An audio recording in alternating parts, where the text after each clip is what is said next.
Baba, pokea sifa. Baba, sifa ni zako, twasema pokea sifa. Baba, pokea sifa. Baba, pokea sifa. Baba, pokea sifa. Baba, sifa ni zako, twasema pokea sifa. Baba, pokea sifa. Pokea sifa. Pokea sifa. Pokea sifa. Pokea sifa. Pokea sifa. Pokea sifa.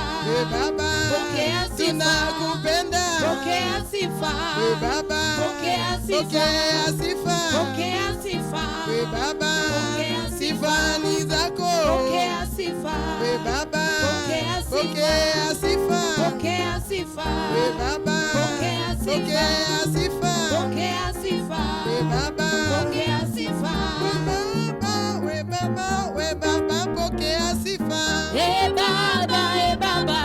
Baba, pokea sifa.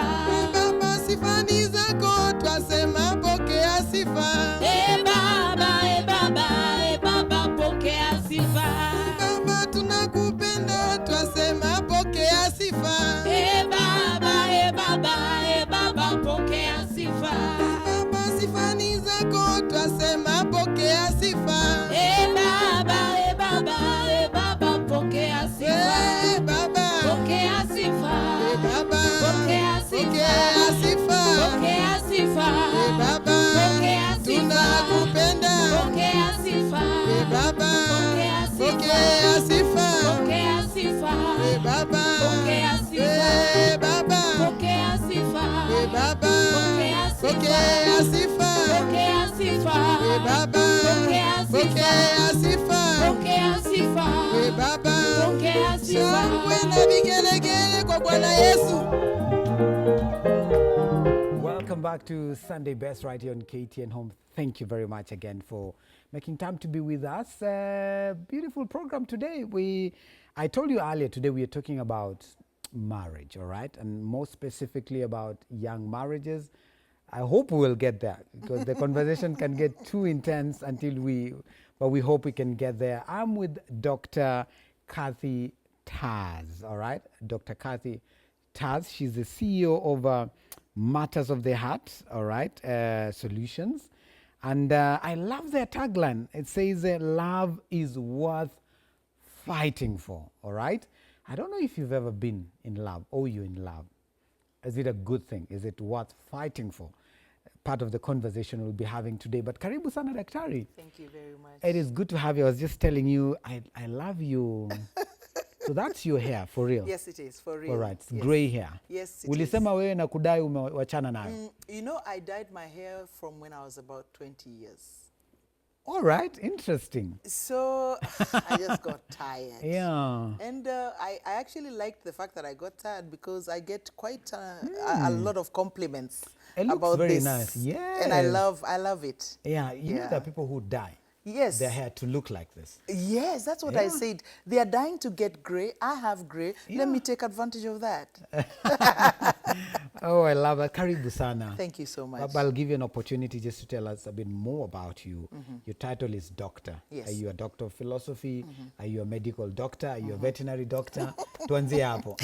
All right, thank you very much. I am a doctor of philosophy. All right. I studied Bible, Oh, great. the Old Testament. Wow. And so that's my doctorate. Right. But I also have a master's in Christian counseling. Oh, so I'm a professional counselor also. As well. Yes. That's a beautiful combination. Yes. I mean, having done Bible and having done, psychology as well and counseling, that gives you immense opportunities to engage on matters the heart, right?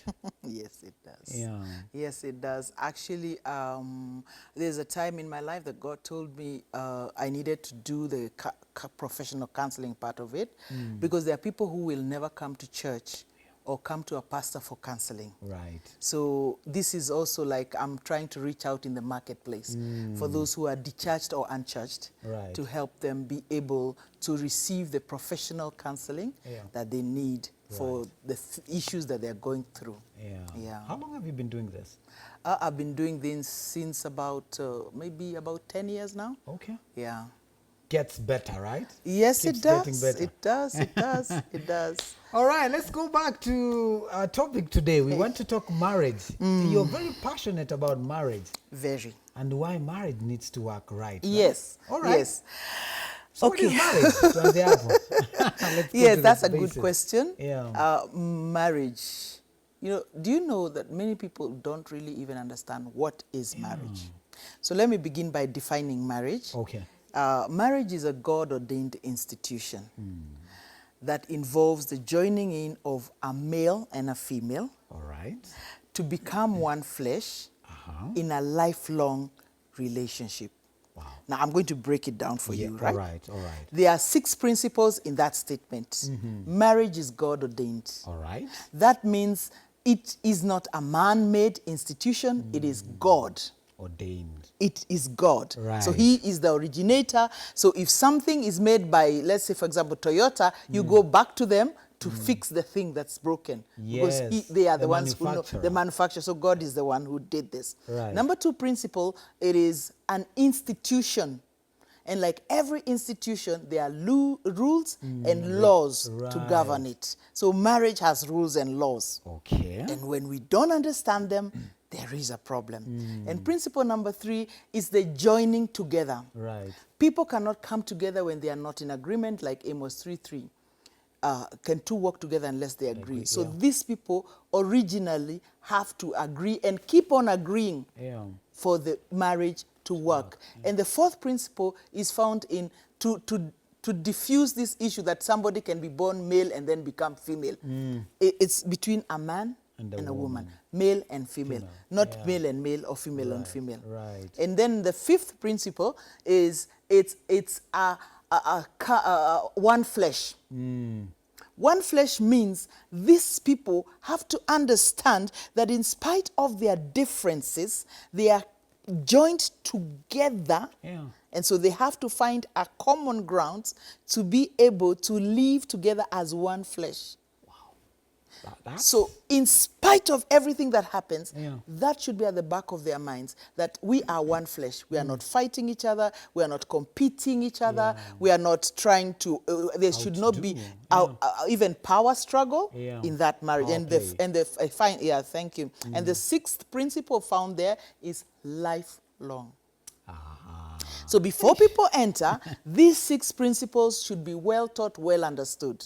That is not a walk-in, walk-out affair. Right. It's lifelong. Wow. That was what God's intention and purpose was for marriage. Marriage. Those are 6 very powerful things, Yes. right? Yes. God ordained. Yes. Institution. Institution. Together. Together, flesh, one flesh. No, together first. Together first. And then All there right. is Man, male woman, and female. Male, female. Yeah. And then there one is flesh. one flesh. Yes. And then there is lifelong. Lifelong. Amazing. Yeah. You know, that's it looks like a very simple description. Yes. But it's weighty. Very. So every time we talk about, make it work, it's because it's a principle. Yes, it is a God principle. ordained it to be Yes. lifelong. Yes. It shouldn't be, curtailed in the middle. So we need to work around it. We need to. But let's just get to understand the situation of marriage in our society today, in our generation today. Where are we? We hear so many nasty things about marriage. Okay, the first thing that I always say is that when we leave God out of what is originally his plan, it can't work. Wow. And then people like to quote what God has put together, let no man put asunder. But really, most marriages, God was not there. Right from the beginning. Right from the beginning. We only involve him when things go wrong. Okay, thank God he's gracious, he's merciful, he'll still come in. But you see, to avoid all this, we should invite him from the very beginning. Yeah. So that we will be able to know why we are entering into this marriage, Right. who we are entering into this marriage in, and the responsibilities and our roles in marriage. Yeah. So apart from the fact that we've left God out, we've also not understood. The young people don't understand at all what marriage is. It's changed today. They think Even- that yeah. it's romance and you know we love each other, so whatever happens we'll still. Let me tell you, I'll make a very seemingly controversial statement. All right. Love is not enough to keep a marriage going. Love Is not enough. In fact, let me say it like keep a this: marriage. love will not keep a marriage going. Wow. That's very controversial. I know. And heavier. Yes. So just hold on that thought. I'll want to know what are the other things that need to keep the marriage going. But let's go back and just draw a picture about what marriage is like today. You're saying we are having issues. Yes. One, because the foundations Yes, are destroyed. They are not right. Yeah, they were not right. What is the right kind of a foundation when we think about marriage? Let's start speaking to Okay, fine. fine. Young marriages. For a right foundation, it should be based on being Christians, believers. All right. We have to be believers, believing that our faith in God is what is the right foundation. And then from there, what kind of people are we engaging with? The man or the woman you want to marry, do they have your same beliefs, your same values, your same, way of thinking? Not that we have to be together, Right. think like clones, but there has to be some things that we really Agree. on. Because if we don't agree, these things tomorrow come to clash. Right. You understand? Yeah. So, and then also, people have to understand, why are we getting married? What I told you, Hapo kuna kitu hapo. what I told you Yeah. was what is marriage. Yes. Let me now go to the purpose of marriage. Aha. Okay. Let's go there. Number one purpose of marriage is to reflect the image of God. How does marriage reflect the image of God? The Bible says God is love. Yeah. And God loves us, and it is seen. Right. So the love between a husband and wife should be a reflection of the love that God has for us. Unconditional. Right. No conditions whatsoever, just love. That's right. Okay? Yeah. That's the first purpose. Right. Number two is for companionship and partnership.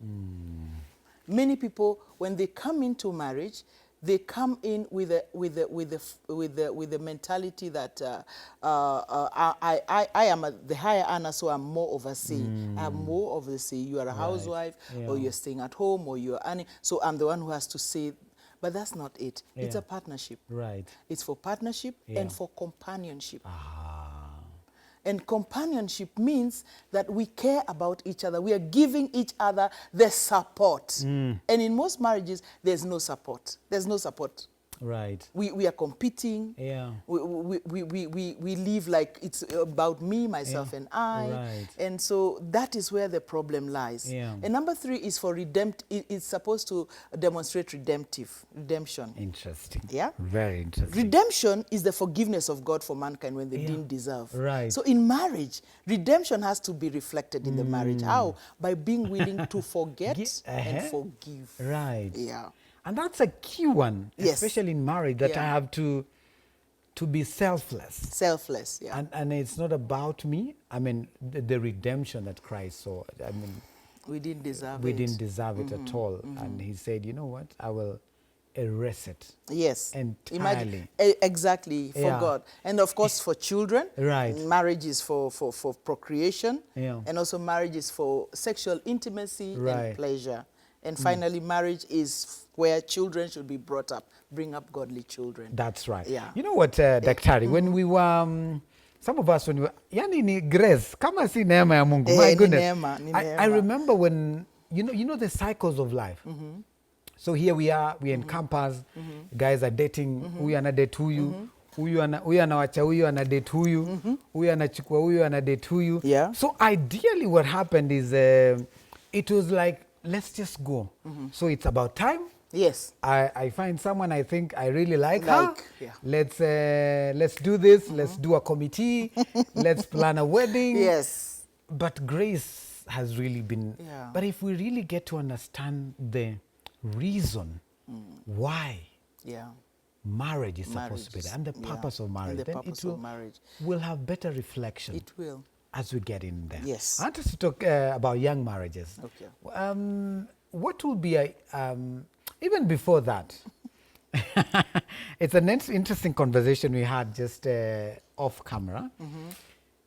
When you're doing pre-marital counseling, we call it classes, counseling, depending on where we come from.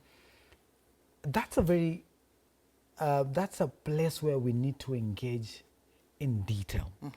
How is that supposed to look like? When we are talking of premarital, that is, we are preparing you for marriage. Right. And how do you prepare somebody for something? Is you make them aware of what it is they are getting into. So this is the time when the pastor or whoever is doing the counseling should talk to the people about things like finances, things like how many children do you want. In fact, that's where the place where the pastor should, or whoever is doing the counseling should ask them, why are you getting married? Good question. Why do you want a wife or why do you want a husband? Let me quickly go aside and say there have been people who have left the counseling and broken their engagement or their courtship because they answered that question and they discovered that they were getting married to the wrong person or for wrong reasons. Let me give an example. My brother, who is a pastor, he was counseling some people. So this guy says he was very rich and he said, I need a manager. I want my wife to take care of my business, to take care of my property, and to be a stay-at-home mom. Wow. And the woman just turned to him and said, what? That's all you think? I am a professional. I have to do my career. There's no way I'm going to stay at home. Say, no, my wife has to stay at home. If you want, I can pay you. Guess what? From that place, that was it. So many people get married with expectations which they don't talk about. In the counseling, premarital counseling is where you talk about what are you expecting from your wife? What are you expecting from your husband? Who will take care of this? What are your roles? What are your responsibilities? What about sex? Some people enter because maybe they were celibate or virgins, and they have no idea what sex is about. That's true. So the girl used to think that, you know, that she should hide herself. So when she gets married, that's the same thing. Switch off the lights. Come on, guy. So these are the things that should be talked about during, and so many others. All right. I want us to pause. I want us to pause. Very interesting conversation. I want us to take it to the next level. Okay. Understanding why are you getting in there. But for those who have already gotten in there, and probably you are in a situation that is very challenging, how do you navigate that so that it makes meaning for you? Ideally, the desire is to have healthy marriages. That are a good example we can look at and say, wow, I want to be like that, all right? So we take a short break. We'll be back with Dr. in just a bit right here on KTN Home. Don't go too far.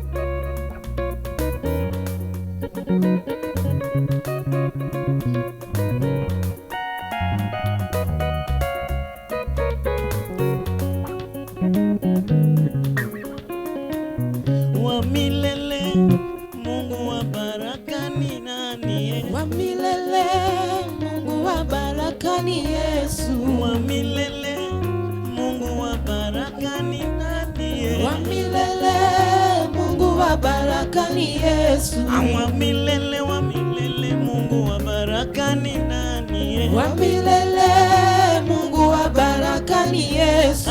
Wa milele, Mungu wa baraka ni nani? Wa milele, Mungu wa baraka ni Yesu. Wa milele, Mungu wa baraka ni nani? Wa milele, Mungu wa baraka ni Yesu. Wa milele, Mungu wa baraka ni nani? Wa milele, Mungu wa baraka ni Yesu. Wa milele, Mungu wa baraka ni nani? Wa milele, Mungu wa baraka ni Yesu. Wa milele, Mungu wa baraka ni nani? Wa milele, Mungu Mungu wa baraka ni Yesu. Mungu wa baraka Ni Yesu. Mungu wa baraka Ni Yesu. Mungu wa baraka Ni Yesu. Mungu wa baraka Ni Yesu. Mungu wa baraka Ni Yesu. wa baraka Ni Yesu. Mungu wa baraka Ni Yesu. wa baraka Ni Yesu. Mungu wa baraka Ni Yesu. wa baraka Ni Yesu.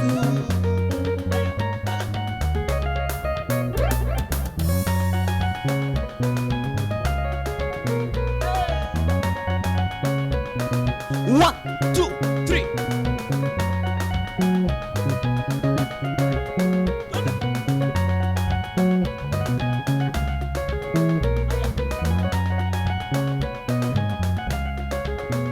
Mungu wa baraka, baraka. Ni Yesu. Mungu wa baraka, Ni Yesu. wa baraka. Ni Yesu. Mungu wa baraka, Ni Yesu. wa baraka. Ni Yesu. Mungu wa baraka, Ni Yesu. Mungu wa baraka. Ni Yesu.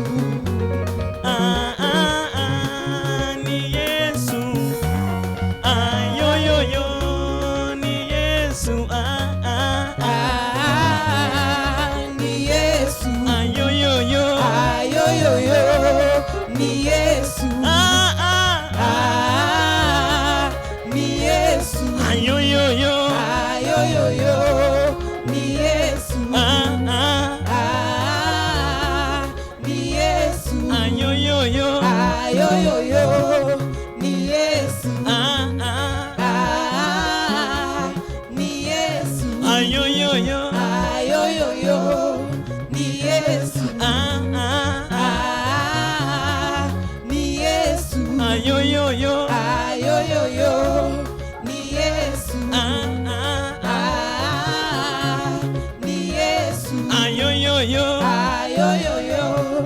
Ni Yesu. Mungu wa baraka, wa baraka. Ni Yesu. Mungu wa baraka, Ni Yesu. wa baraka. Ni Yesu. Mungu wa baraka, Ni Yesu. wa baraka. Ni Yesu. Mungu wa baraka, Ni Yesu. wa baraka. Ni Yesu. Mungu wa baraka, Ni Yesu. wa baraka. Ni Yesu. Mungu wa baraka, Ni Yesu. wa baraka. Ni Yesu. Mungu wa baraka, Ni Yesu. wa baraka. Ni Yesu. Mungu wa baraka, Ni Yesu. wa baraka. Ni Yesu.